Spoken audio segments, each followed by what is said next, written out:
Hello and welcome to another unboxing video from Big Orbit Games. I'm Chris and today I'll be looking at the new Star Wars Destiny 2-player starter set. Very nice looking box to start with. So you get 48 cards and 16 dice in there. Some pretty cool stuff as well in the sense of the power level of the cards. So it's aimed at beginners, but a lot of the cards will still be relevant for existing players as well. So let's just crack this open and try not to butcher it, but no promises.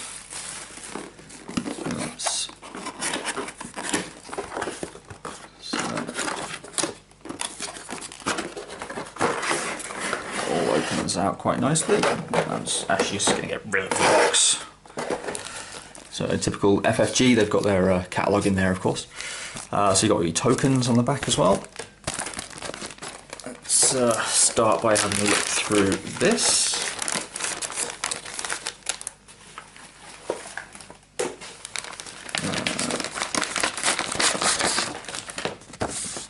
So just a nice advertisement for the fact that Empires at War is soon to be out, and some stuff to do with store championships. Oh look.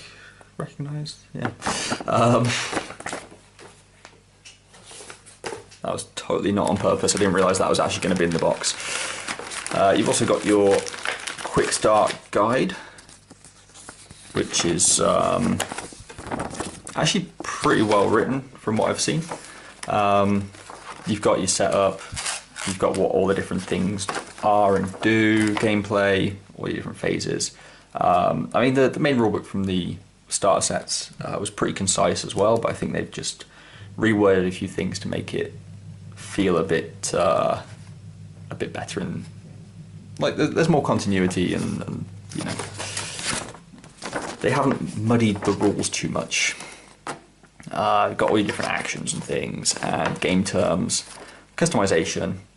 I think this part is actually quite important to this box set in particular. As a new player, you can just jump in straight with this set, but they are only 20 card decks, whereas a normal game of Destiny is played with a 30 card deck. So you've also got all of your tokens. These just pop out, and so you've got your resource tokens, your damage tokens, and your shield tokens. Very useful for existing players as well, because these tend to go missing very easily. Let's just pop those over there for a second. So we've got the two decks combined into one. You've got your quick play, like what the symbols do, which is always useful. And you've got your dice.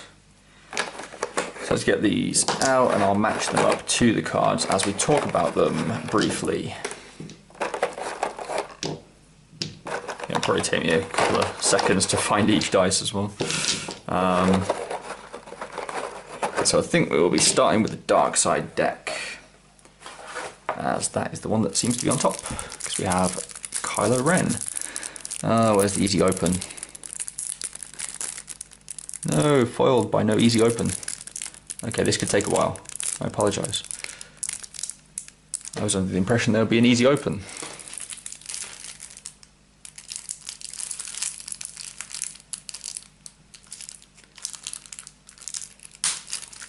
Okay, that should be it.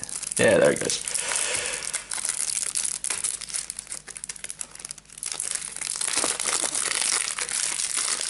Okay, sorted. So split it into the two decks. So we have Rey over there.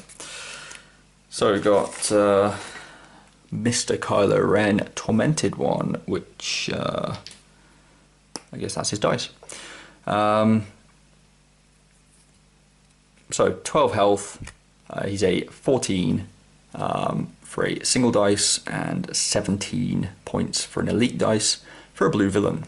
He has a 1 damage, 2 damage, a 2 damage which costs a resource, a 1 disrupt and a 1 resource. So after you activate this character, you may choose a colour then reveal a random card in an opponent's hand. If that card matches the chosen colour, deal 2 damage to a character. I mean, that's pretty good straight off. His dice isn't great, but the fact that you can equip him with a bunch of stuff as well, and the fact that you've got potential to always do 2 damage each turn, as long as you choose correctly, but most of that's going to be common sense, I would imagine. You see your opponent's playing all red characters, for instance. Chances are their hand is going to be either red or grey, and most likely red. So with a bit of common sense, I think Kylo Ren can be very powerful. Less so against decks that run multiple colours. Then you got Phasma, Ruthless Tactician. Where's Phasma? There's Phasma. There's Phasma. So 10 health, 9, 13. So for 1 dice and 2 dice respectively. She has a 1 range, 2 ranged, a 1 reroll, a 1 resource, and a special. If you roll a special, if I can find it, there it goes. Deal 2 damage to a character, or 3 damage instead to that character if it has 6 or more damage on it. That's pretty good. And you have to roll a special, which is only 1 face out of 6, but there's ways of changing dice faces. Droid Commandos. So it's a support for 4 resources, which is a little expensive, but it's a pretty good card. So 2 shoot, 3 shoot, 3 shoot for a resource. I always forget the name of that one. Discard. Oh, that's discard. Derp. 2 discard, and the special. If you roll a special and use it, deal 1 damage to each. Deal 1 damage each to any number of characters. So that's actually pretty good if your opponent's playing like 2 or more characters, like if they're still alive. If they're playing like 3 characters for some reason, then this kind of becomes like a 3 ranged but spread across. So situationally very, very good. But I mean, you probably just want to shoot and make your opponent discard more than anything. So that's the 1 support. You got Phasma's Blaster for 3 resources. There it is. Phasma's Blaster. So you got a 1 range, 2 range, 3 range with a resource, a +3 range, and a resource. So lots and lots of shooting. Also, when it's attached to Phasma, it gains redeploy. So not too relevant in the 2-player starter set, but if you use this card to like in your actual deck, that it can be very relevant. So Phasma's Blaster, pretty good. Praetorian Guard, 2 resources. Where's the dice? There's the dice. It's an upgrade ability, so attached to a character, and it has the Guardian keyword. And the dice is a 2 faces of 1 melee, a +2 melee, a shield, and a resource. So put that there. Dark Council, 1 resource for an upgrade. It has 2 faces of 1 reroll, gain 1 resource, and a special. The special is draw a card, reroll this die instead of removing it from your pool. And it has 2 black faces, which can be a bit of a downside, but honestly, there's so many things that let you reroll or just change faces of dice. Changing this to a special to then reroll it again with the potential of getting a special again. It's like a good card draw engine. Crossguard Lightsaber. So 2 resources for a weapon upgrade. Where's it gone? There it is. That is it, right? No. Oh, there it is. It's right next to me. So 1 melee, +2 melee, gain a shield, gain a resource, or a special. After you play this upgrade on Kylo, deal 1 damage to a character, so it's quite relevant. And special is deal 2 damage to a character, or 3 damage instead if it has 1 or more shield, which we'll see later is actually quite good against the light side deck. 4 stasis is 2 resources for an upgrade ability. You got 1 disrupt, gain a shield, gain a resource, and 2 specials. So for a blue character only. The special is remove a dice showing range damage, then deal 1 damage to a character. Yeah, quite good.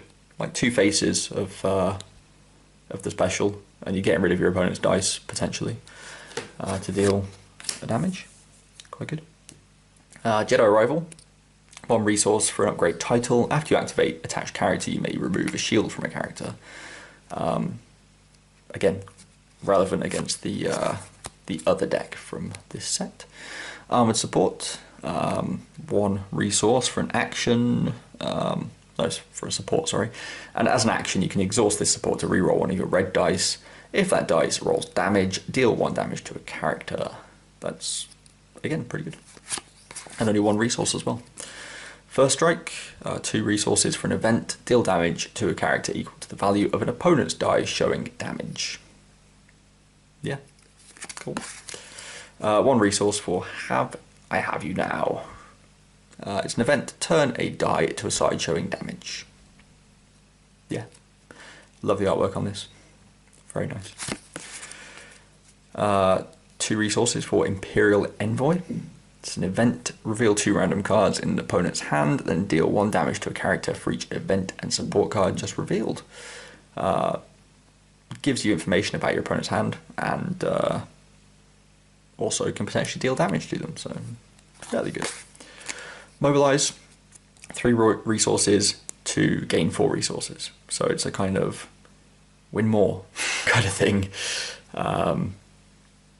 It's not bad, but also you're net gaining 1 resource, and you need to have 3 resources already. I mean, yeah, it's not amazing. Tactical Mastery, 1 resource for an event, spot a red character to take up to 2 additional actions. That's pretty good. Like, anytime you can take additional actions is really good. As I have foreseen, 0 cost for an event, Ambush, so you can take an additional action after this. Look at each opponent's hand. Gives you relevant information. Costs you a card, but probably not the worst thing in the world. Clash, such cool artwork from Rebels. Got the Inquisitor versus Ezra's lightsaber. Nice. So 1 resource for an event, turn 1 of your dice to a side showing melee damage, and turn an opponent's die showing melee damage to a blank. So that is a pretty good 2-for-1, I would say. Yes, your opponent can reroll, but you know, you force them into it. So I like this card. Intimidate. This is 1 from the starter sets. So 0 to remove all shields from a character, but it is very, very relevant in the starter set. Your skills are complete. 0 cost for an event, turn an upgrade die to a side showing a blank. So very good for just manipulating your opponent's dice. 0 cost for Doubt, an event, reroll an opponent's die, then that opponent either resolves that die or removes it. I quite like that card actually, because you're forcing them into using dice in a way they don't want to use the dice, or if they can't use the dice because, you know, it's a pay a resource face or a plus damage, for instance, and they can't resolve the other side of the dice, so they just have to remove it. So I think it's quite good for 0, but you have to use it properly. Parry, another older card that's been from the first set. So 1 resource, remove a die showing melee damage. Subjugate, 2 resources for an event, remove a die. So that's like the power of that. So like 0 cost to potentially remove a die or make them resolve a dice that they don't want to resolve because they'd get more damage or something by doing something else, or just paying 2 to flat out remove a dice. Yeah, that's why I think that is actually very good.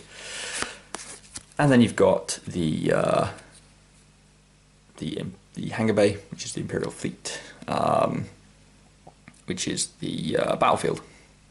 And you can claim the battlefield to reveal the top card of an opponent's deck. If that card is an event or support, deal 1 damage to a character.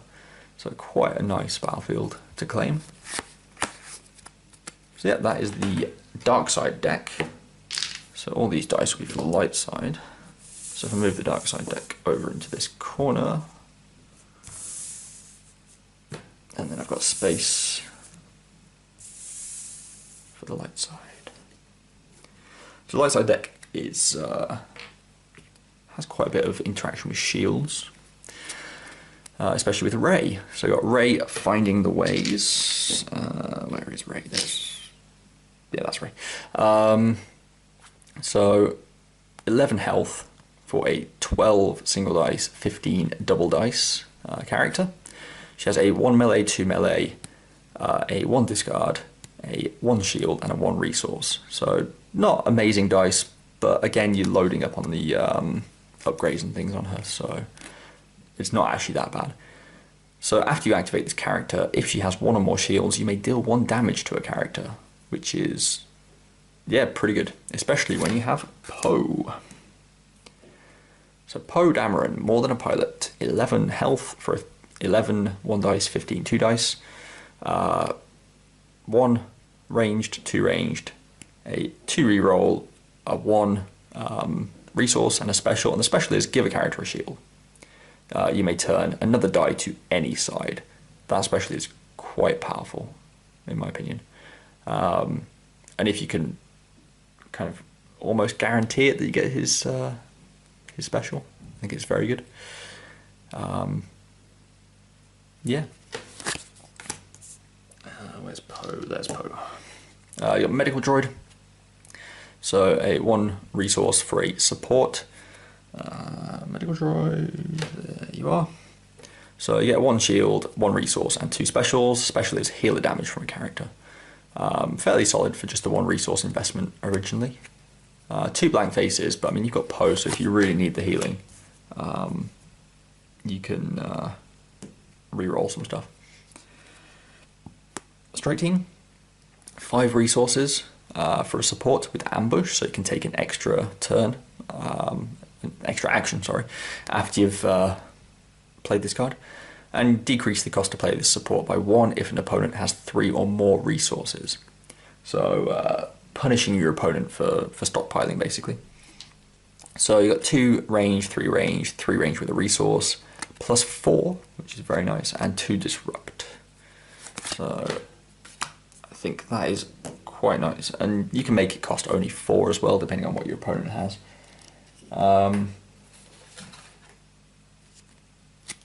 In fact, it's quite funny as well because you can make your stuff cost less by them having resources, and then you roll like a 2 disrupt, and then they have to get rid of some of those resources. It's like quite a swing over a little period of time, but still fun.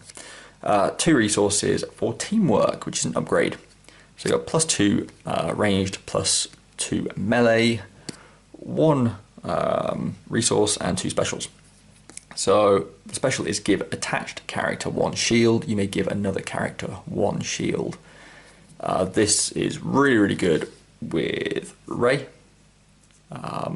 because when you activate Rey, she deals damage if she got shields. So giving her shields before you activate her can be very, very good. Then you got Poe Dameron's Blaster. For 2 resources, a weapon upgrade.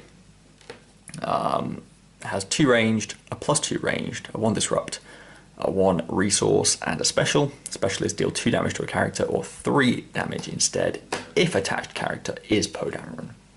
So yeah, strong.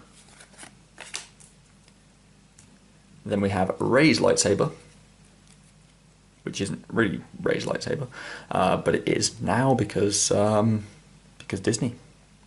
They've actually said that they are, like, when referring to that particular lightsaber in the future, it will be known as Rey's lightsaber. Even though it was Anakin's and then Luke's, and it's been everywhere, hasn't it? So 3 resources for a weapon upgrade with redeploy. After you play this upgrade, give attached character 1 shield or 2 shields instead if attached character is Rey. So a great way of getting more shields on Rey, or any shields on Rey, in order to deal the damage when you activate her. You got a 2 melee, a 3 melee paying a resource, plus 2 melee, a shield, and a resource. So pretty decent faces on the dice. And then inner strength is the last dice, which is here. So 2 resources for an upgrade ability. It has a reroll. It has a 2 shield resource and 2 specials. The special is move 1 damage from attached character to an opponent's character with no shields. Yeah, that's pretty good actually. I can't say anything bad about it. It's just a solid card. So Luke's Protection. It's a support for 0. As an action, you can place the support on top of your deck from play to give a blue character 1 shield. So again, a nice way of activating Ray's ability. Also, really cool artwork of Luke on the island. Got Honor Guard, so 1 resource for a support. As an action, you can discard the support from play to remove a dice showing any damage, which is pretty good. Can keep you alive a little bit longer. Direct hit. I love the way the Rebel Trooper is shooting because Stormtroopers can't hit. 2 resources for an event. Resolve 1 of your dice showing damage, increasing its value by 2. That's pretty good if you roll a 3, for instance. Do 5 damage for 2 resources. And the cost of a card. Still very, very good. 0 cost logistics. This is one from the starter sets. Spot a red character, resolve 1 of your dice showing a resource, increasing its value by 1. So just getting more resources so you can play your bigger stuff. Recon, 1 resource for an event. Choose a symbol showing on a die. Then turn another die to a side showing the same symbol. Pretty good. Strategic planning. 1 resource for an event, ready or exhaust to support. It's actually pretty good against the other deck, for instance. You got 1 resource for concentrate. It's an event. Turn 1 of your die to any side. You may spend 1 resource to turn another 1 of your die to any side. Yeah, pretty good. Getting your correct abilities for the time you need them. 1 resource for defensive stance. Give a character 2 shields. Great on Ray. 1 for distraction. Event, choose 2 dice. Then the opponent chooses and removes 1 of those dice. Yep. And maybe it's another drill, says the Stormtrooper. 0 cost for an event, do or do not. Reroll 1 of your dice, then you may resolve it, increasing its value by 1. Otherwise, remove it. Kind of like the opposite of the dark side one, where this time you're choosing to resolve your own dice. You're choosing which dice to reroll, basically, so you know what your chances are at getting particular faces, and still a bit of luck involved, but it happens.